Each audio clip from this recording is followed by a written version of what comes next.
Hey, welcome to Silicon Valley Impact. This is Roger Royse on TALRadio, and today we are talking to Kym McNicholas, an Emmy Award winning journalist and entrepreneur, one of the real pioneers in digital video content, a big name here in Silicon Valley, but that's not what she's doing today. What she's doing today and why she's on the show today is because of healthcare innovation and some of the things she's doing in promoting a technology and a solution for a disease that you might not have even known has existed.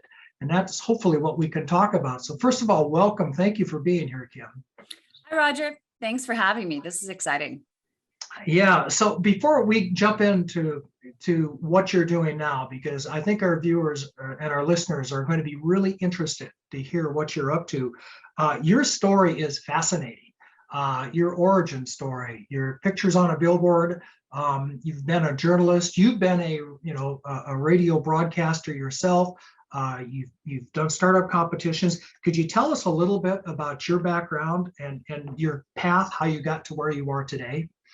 It's so interesting because I think it was both Apple's Steve Jobs and also Virgin's Sir Richard Branson that have always said it's all about connecting the dots in your career. And you can't connect those dots until you look backwards. Sometimes you don't always see where you're going, but just keep following and creating new dots along the path. And then look back and go, wow, oh my gosh, this is how I got to where I am today, because all the dots do in fact connect. I started out my career actually wanting to get my doctorate in sports medicine and be one of the trainers for the San Francisco 49ers. And because I have a passion for sports, and I've always had a passion for helping others to improve their game, get back into play. And that ended up leading me to finding a voice in broadcasting, because I had the opportunity when I was in college to be the color commentator for the inaugural Shriners Bowl, the state championship game for junior college football. And I was like, wow, this is really fun. I love the microphone. And the first job I ended up in broadcasting, if you understand broadcasting, it's not always necessarily what you want to do. And I ended up in general news. And ultimately that led me into doing business news, because it was right about that time where online journalism was emerging back in 1998, 99. And I became one of the first video journalists online, reporting the ups and downs of the stock market, the boom and bust and reemergence of Silicon Valley and the tech market, the tech boom and bust. And following, forward, I ultimately did become the first female sports director and sports anchor here in the San Francisco Bay Area. Went back into business news, ended up at Forbes magazine, where I spent my tenure, and then ultimately was asked to run a startup competition with Sir Richard Branson as our anchor judge. And from there, really learning that the next big wave of innovation was in healthcare, I decided to launch a radio show called Kym McNicholas on Innovation, and a big focus was on health tech. And that's where I discovered that one of the biggest breakthroughs in cardiovascular medicine was getting ready to go into an FDA study. And I thought, oh my gosh, I would love to become the first journalist to actually be able to capture on video an entire FDA study in the vascular world from start to finish. And the company agreed to have me there every step of the way. So I not only covered the first leg of the journey, pun intended, which is in legs, to see how this technology would unblock arteries in the legs. Ultimately, from there, when it's a proven technology, it can then move on to seeing how it does in unblocking arteries in the heart. Legs are safer, right? The test market. But it was really from there that I ended up traveling to nearly a dozen countries, more than 30 states, watching thousands of hours of procedures in which doctors unblocked arteries in the legs as well as the heart, that I realized that something very disconcerting, that different doctors, different tools, different techniques actually dictated outcomes. And I wanted to bring that to the public. And so I started working on this documentary. And from there, it really hit home when I was able to use that information to save one of my family members. And that's where I ended up. I don't know how much you want me to go into on that yet, but that ultimately ended up with me starting an organization called The Way to My Heart, which is a nonprofit 501c3 that is focused on saving life and limb and providing high-touch advocacy with all of what I learned over the years with a disease called peripheral artery disease. And peripheral artery disease is plaque buildup in the leg arteries, mainly the leg arteries, but in the peripherals, it could be the arms, it could be the brain. But 3 in 5 people who suffer a heart attack, 3 in 5 people who suffer a heart attack have plaque buildup in their leg arteries. So if only a doctor in every annual appointment would take 2 seconds, 2 fingers to feel the leg pulses in someone's legs, we might be able to save more lives and limbs. And so that's really where I'm at in helping to spread awareness, helping to provide advocacy to help these patients get early diagnosis and early treatment, and not just early treatment, but the right treatment. Yeah, I want to come back to that, what that is, and if that's something that can be preventable, and what your organization is doing to raise awareness. I had never heard of this disease until you mentioned it, but that's really stunning. 3 in 5. Holy right. cow. And it's actually 1 in 5 people over the age of 60 actually have it. 1 in 3 diabetics over the age of 50, and more than 50% of the United States is either pre-diabetic or diabetic. So you can imagine how prevalent this disease is, but most don't know it, if at all, until it's too late or it's reached advanced stages, because so many doctors don't test for it. Yeah. So Kym, tell me again, what is this disease and how do you know if you have it, and how bad is it? Peripheral artery disease is plaque buildup in the peripheral arteries, mainly the legs. We have had patients who've had it in the arms and sometimes in the small vessels and in the brain as well, but it's mainly the legs. And it has led to nearly 200,000 amputations annually, more than 50% of them being preventable thanks to new tools and techniques. The issue that we have is very few doctors are really diagnosing it on a consistent basis. Most brush off the signs and symptoms of neuropathy, of numbness, tingling, leg pain, leg cramps, as peripheral neuropathy, diabetic neuropathy, sciatica. We did a poll, and more than 70% of people who have peripheral artery disease were told by their doctor that it was something else first. So it was brushed off. Some are told it's old age. Some are told it's arthritis. The most common is diabetic neuropathy. It's very prevalent in diabetics. We've had patients told that it's a magnesium deficiency or potassium deficiency without even having blood work to prove it. Yeah. And so, as I said, it's literally 2 seconds, 2 fingers to feel your leg pulses, and that could save life and limb. That's all it takes to find this. Exactly. Very simple. Now, is this a genetic disease or is it more lifestyle, or both? It's both. It can be hereditary. It can also be lifestyle. Smoking is one of the biggest causes for many people.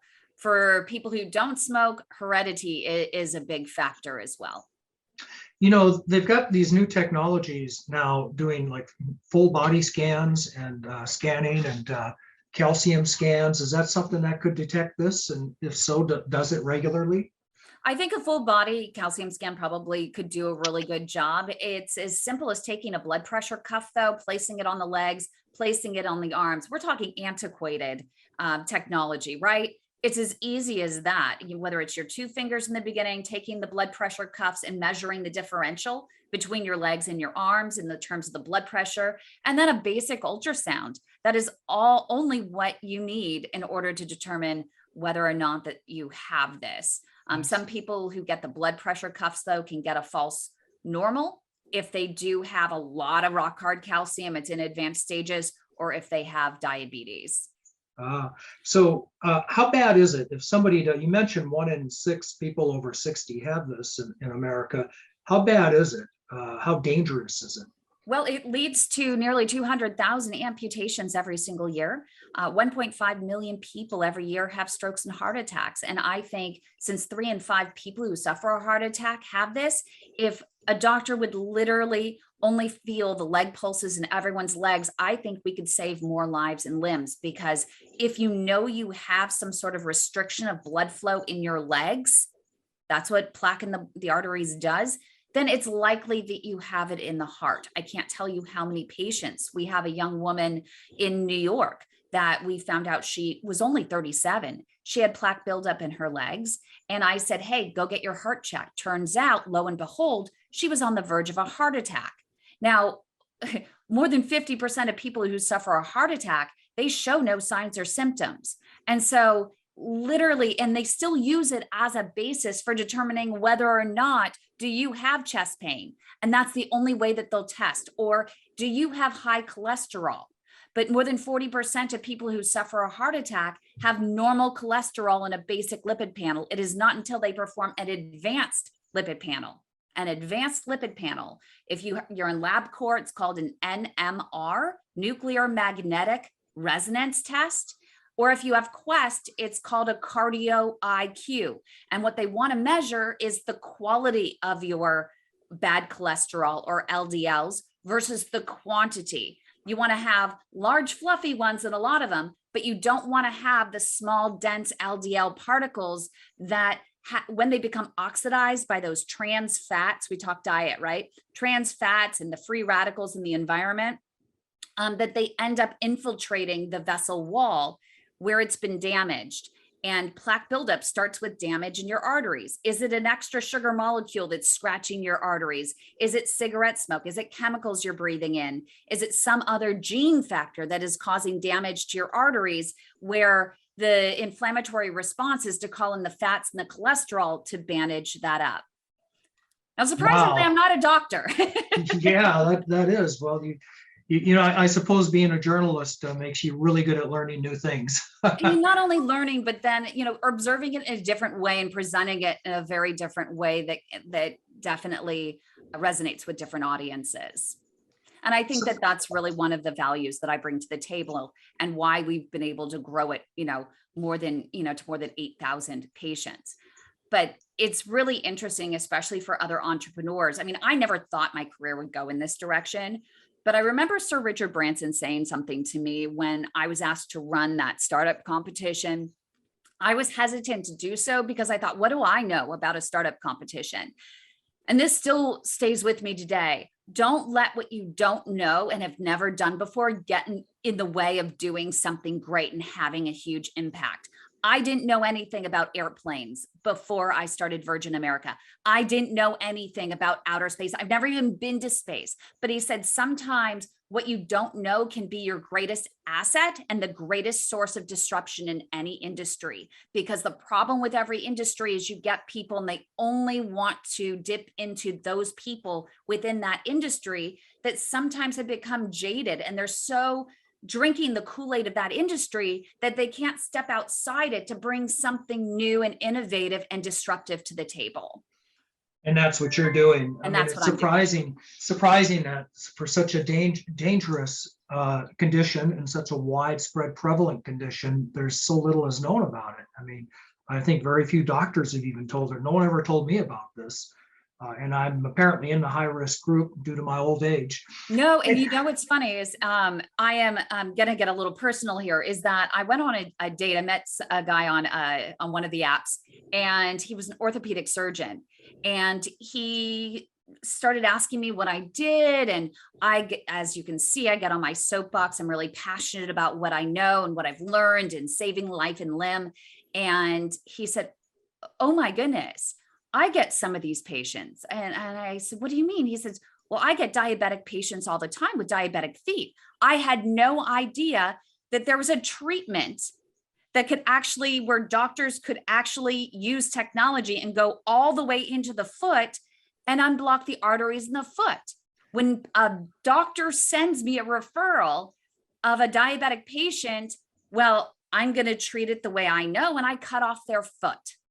Holy cow. I'm sorry I had to stop you, but you said something really interesting. You said there's a treatment available for this other than having to cut somebody's limbs off. Mhm. Tell me about that treatment, because that's fascinating. I think because of the new innovation that has happened, especially in the last 5 years around treating blocked arteries, particularly in the legs, that's why we're hearing more and more about it.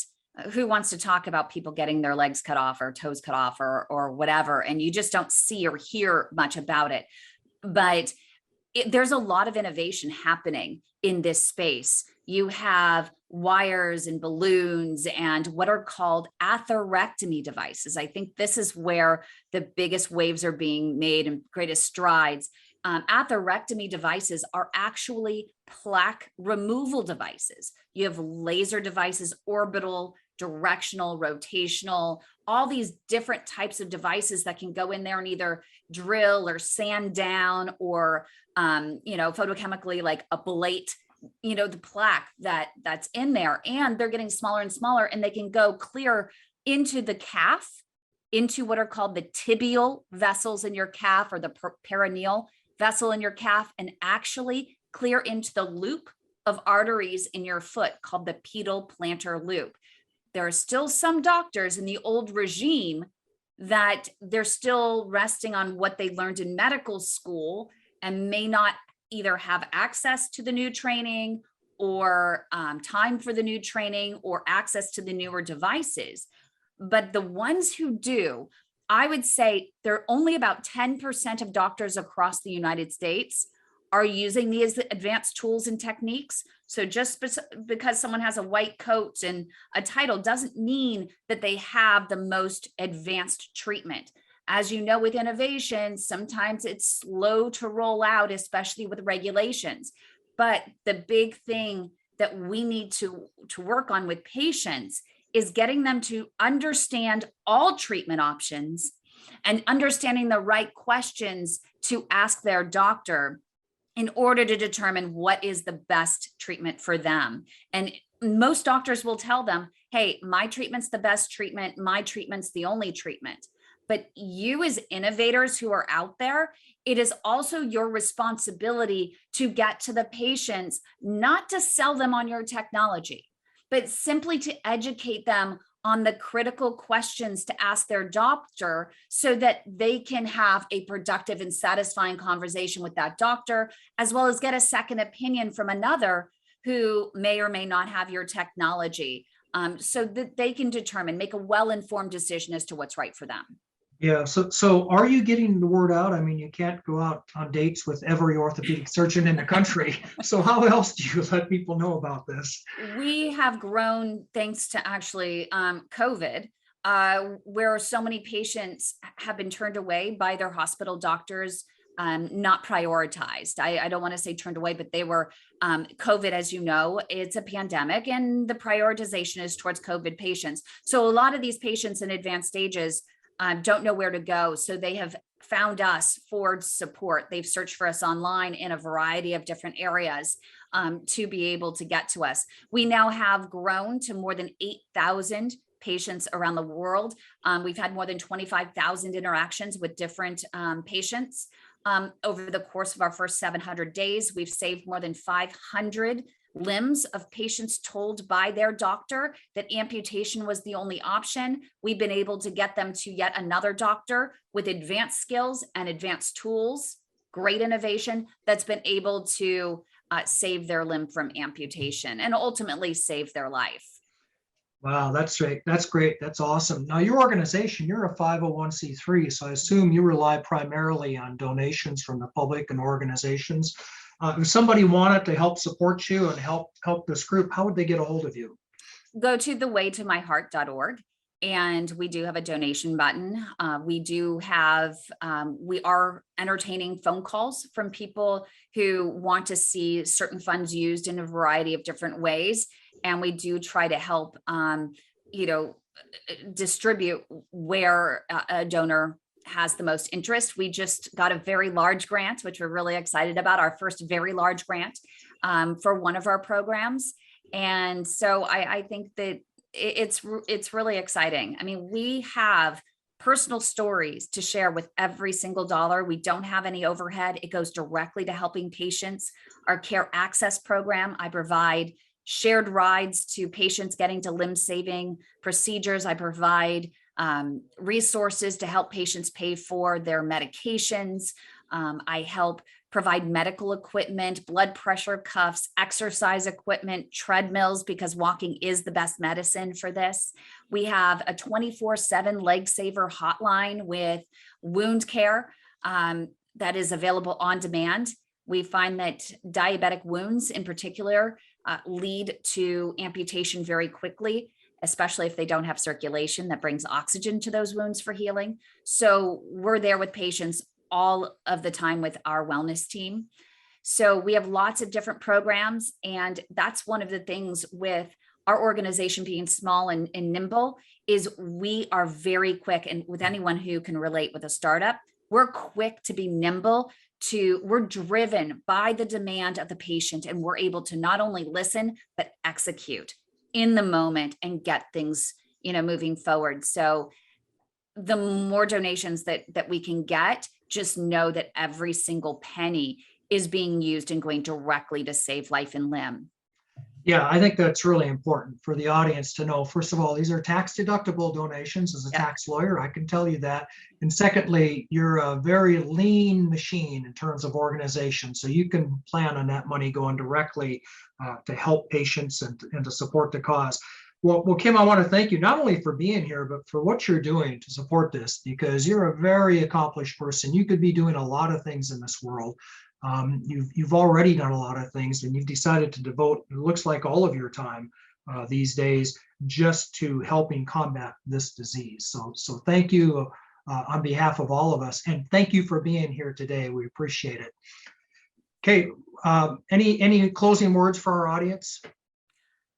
Just especially, if you have friends or family that are over the age of 50 and they start complaining of leg cramps or leg pain or numbness or tingling, make sure that they get their leg arteries checked. Don't settle for any less of a diagnosis or being brushed off. And also send them to thewaytomyheart.org, because you can trust and like your doctor, but that doesn't mean that they have the proven skill set using advanced tools and techniques to truly be able to exhaust all efforts to save life and limb.